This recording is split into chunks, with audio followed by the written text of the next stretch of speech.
yaade si agarsiisu dhugaa qabdi ana kun hin beeka waan sammuu ishee keessa illee naa gala akkaawuntii akkas goote akkana goote akkas goote san jijjiiree taasisa.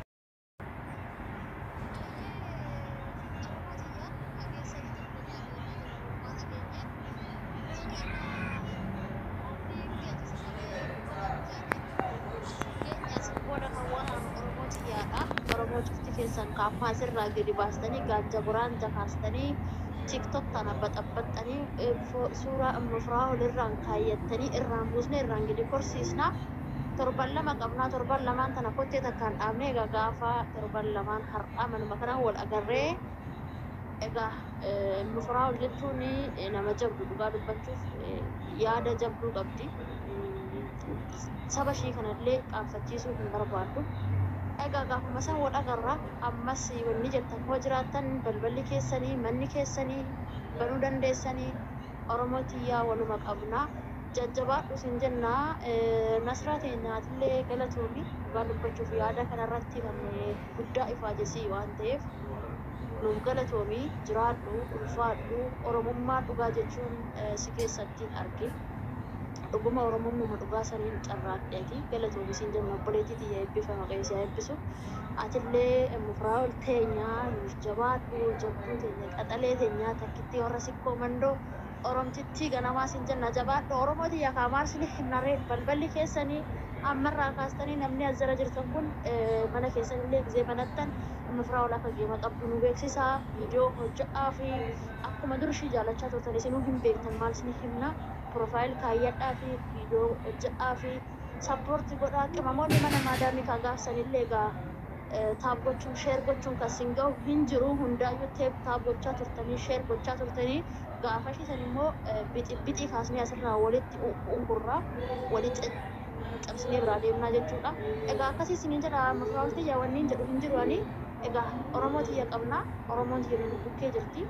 Tanumaan isiniin jedha amma wanni jettan hoo jiraattan jedha warri as jala jirtanillee warri giftaroonni keenya diyaasporoonni keenya waa jettan jennaan waa jedha akka balballi keessanii amma nuti fixannee jirra dhaamsa keenya dhaammanneerra kaayyoon keenyallee dhaamsa hawaasa Oromoo biraan gahudha kan dhufne wanni jijjiira taanaan qaba umma firoonillee geessite ganni akka waan of fultaama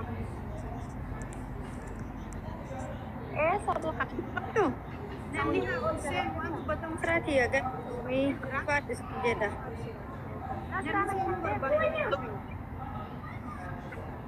Sagaleen kian jira?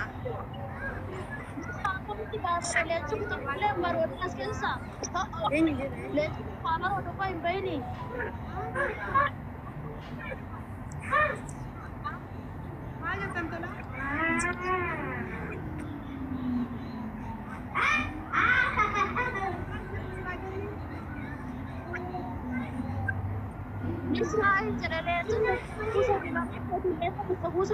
nama biraa gal haa galchitu gastii hawaasa sagalee hawaasaa haa fudhatu gabbu'aa isin amma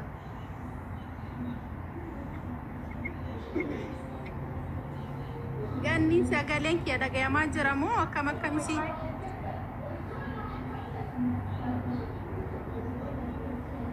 Jira, dhagayamaa jira hani.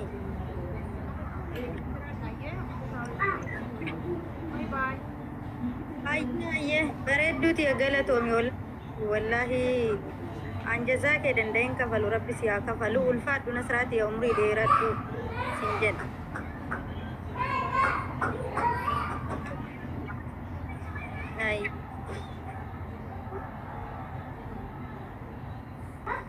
Mushurra. Assalamu alaikum. Waalaikum salaam warahmatullahi wabarakatuh. Waalaikum salaam. Neetworkiin kee nu hojjetu. Bara Amerikaa jira saniif dalaguu didaa dhiifamu. Akkasii yaada kee. Ani amma yaada xiqqoo isiniin alaa qabaati.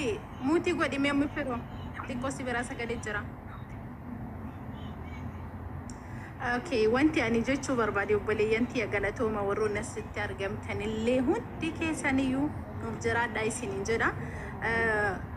dhugaa yoo dubbanne ummi firoo na gargaaraa irra kadhee rakkoo keessa jira jettee uummata Oromootti wanni siin gadi baatee dubbatte tokko hin jiru. Uummata biyya Arabaa ammoo maal ijoollee biyya Arabaa maal akka isiin taate hin beektan waan hunda keessayyuu nyaanni tokko beekta sukkaara fi yookiin soogidda yoon qabaatin hin mi'aayu. Nuti jechuun ijoolleen biyya Arabaa akkasi si galaa miti. Osoo atiyyuu hin jedhii nama fakkeenyaaf ani yoo Suudii jira biyya Arabaa kana keessa taa'ee leenca tokko bituuf birrii meeqa dhufa jechuun si galee miti. Yoo biyyi garuu ammoo biyya ergee dabalee si dhufuu danda'a. Ijoolleen biyya Arabaallee hamilee jaraallee tuqiina akkuma isaan biyya ijoolleen biyya Faranjii sibira dhaabannaa siin jedhaa jirtu kana ijoolleen biyya Arabaallee waan si gargaaruu barbaadduuf akkaawuntii keetii yoo hin ergin akkaawuntii ijoollee nama biyyarraa laaliti akkaawuntii biyyaa ijoolleedha kenniif. Namni si gargaaruu barbaadan na gargaari hin jenneen ati nuti ammoo ijoolleen biyya Arabaa si gargaaruu barbaadna. Leenca bitatu hin danda'a waliinuu beekna si jalaa miti. Habiibti ani amma wanni ummu firoon deemtuuf akkanumaan naa gale beekta. Maal diddi No ijoolleen laale ummi firoo na gargaara hin jenne ijoolleen dubbii kana kaaseyyuu nu ijoollee si bira dhaabannaa si waliin jirra jedhaa jirti miti. Waa ijoolleen itti dubbataa jirti yaa hin jirtu. Ammoo warri diyaaspooraallee akkasumatti tapha isaanii haa tapsiisanuu nutillee ijoolleen biyya Arabaa jechuun waan qabnuun akkaawuntii isii yoo hin kennin akkaawuntii masiillee haa taatu nama biraa akkaawuntii nuu kennanii isii biraa hin dhaabannaa jechuu barbaadeeti walumaa galatti. Okay, yaada waliigala akka namaa gootee manni biyya Faranjiillee barbaadna waan akkanaa godhuuf waan akkana sarpiraayiz godhuufee. Isa keenya galatoomee eebbifame. Tapha beellamaatillee qabamee jira. Isallee asumaan siniif ibsina. Taphni beellamaa ishiitillee jira. Beellamaas qabnee jirra. Mee walumaan haasofnaa waan hundaa'u. Amala waan takkaa jira nagee asirratti ni beektaa? Taphni beellamaa yoo qabamee illee yaada kana duraan kaafnee waan jirruuf nuti mana Nasraa kanatti akka isin sappoortii godhamtu jennee osoo geema kana dubbatin osoo namta kan dubbatin nuti torbee kana guutuu irraa dubbannee waa'ee siidhaa.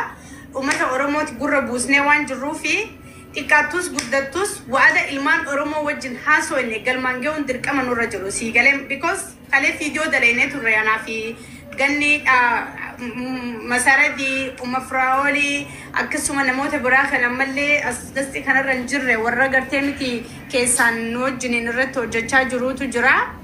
Isaanii wajjiniin dubbannee turre mana kana finnee isii dubbachuudhaaf nuti dirqama nurra jiru.